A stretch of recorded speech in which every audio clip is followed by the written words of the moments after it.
Warga usulkan anggota dewan harus minimal S2 dan TOEFL di atas 500. Sangat setuju, karena yang mewakili rakyat harus lebih pintar dari rakyat. Tapi pastikan S2 tersebut asli, bukan hasil membeli ijazah palsu. Jangan ada lagi anggota parlemen yang hanya lulusan SMA, sedangkan di perusahaan swasta yang memberikan gaji UMR tanpa tunjangan mega bintang mengharuskan setiap pelamarnya minimal S1. Anggota parlemen juga harus memberikan SKCK yang menjelaskan kalau mereka bukan bekas koruptor, narapidana, atau apapun yang bersangkutan dengan hukum. SKCK hal yang sangat biasa, bahkan untuk melamar pekerjaan yang bergaji UMR pun diperlukan SKCK.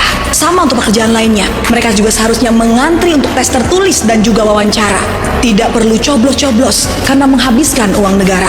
Seharusnya dibuat kontes besar yang disiarkan seluruh stasiun TV Indonesia seperti ajang Indonesian Idol atau Indonesia's Got Talent. Mereka yang terpilih dari tahap seleksi akan maju ke babak berikutnya, ditonton oleh seluruh rakyat Indonesia, memaparkan visi dan misi mereka, dan rakyat akan memilih melalui voting SMS. Lebih efektif dan efisien dibandingkan harus mengeluarkan dana kampanye. Tidak perlu mencetak kaos, baliho, pasang spanduk, dan juga mengeluarkan amplop-amplop serangan fajar. Dana pemilu yang sangat besar dan bernominal fantastis bisa menjadi buah simalakama bagi para calon legislatif. Jika mereka salah logika, dana kampanye bisa mereka anggap sebagai dana investasi untuk pekerjaan yang akan mereka dapatkan. Akhirnya ketika mendapatkan pekerjaan tersebut, alih-alih menyuarakan aspirasi rakyat, mereka malah mengganyang uang rakyat.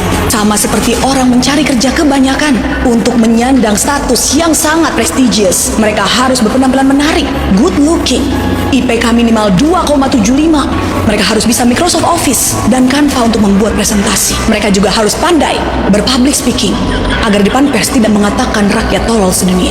Jika mereka bisa semua benar-benar menguasai ilmunya, mereka tidak butuh lagi staf khusus di bawah mereka yang menghabiskan uang negara. Kalau perlu, mereka harus dibekali ilmu bela diri supaya tidak perlu lagi ada tunjangan pengawalan.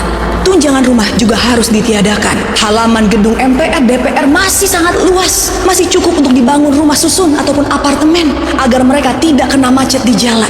Dari apartemen di halaman DPR MPR, mereka bisa turun jalan kaki dan menyehatkan badan. Tidak perlu rapat di hotel-hotel bintang 5. Karena kembali lagi, semua itu menghabiskan uang negara. Jika akses ke DPR tinggal berjalan kaki, mereka tidak perlu lagi pengawalan khusus ninu-ninu, tetot-tetot. Karena sesungguhnya hanya ambulans dan damkar yang berhak dapat perlakuan istimewa di jalan.